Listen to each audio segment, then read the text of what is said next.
বন্ধুরা, কদিন ধরে তোমাদের কাছে ভিডিও দিতে পারিনি, তার কারণ হচ্ছে অরিয়ন্টের স্কুলের রেজাল্ট আউট ছিল। তা কালকে সেখানেই খুব ব্যস্ত ছিলাম, তাই আর তোমাদেরকে কোনো ভিডিও দিতে পারিনি।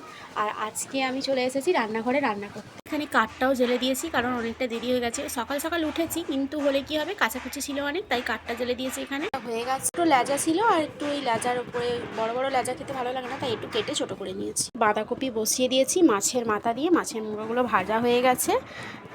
আর হবে ডাল। কি আছে দেখো, এখানে চিংড়ি মাছের ঝাল করব। চিংড়ি মাছটা সর্ষে বাটা দিয়ে করব, কিন্তু চিংড়ি মাছটা এখনও বাছা হয়নি, তাই চিংড়ি মাছটা এখনও গোটাই আছে, কাঁচা আছে।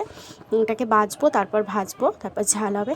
সেই জন্যই মানে, আর শীতকালের বেলা তো এত ছোটোবেলা, মানে এত দেরি হয়ে যায়, সেই জন্যই মানে তোমাদেরকে কোনো ভিডিও দিতে পারছি না। তোমরা একটু পাশে থেকো বন্ধুরা। যেহেতু বৃহস্পতিবার, তাই আমি মাকে ছুটি দিয়েছি। মাকে বলেছি তুমি আগে পুজোটা করে নাও, আমি এদিকে রান্নাটা করছি। তাই আমি আজকে চলে এসেছি রান্নাঘরে। চলো টাটা। ভিডিওটা ভালো লাগলে একটু লাইক কমেন্ট করো। টাটা।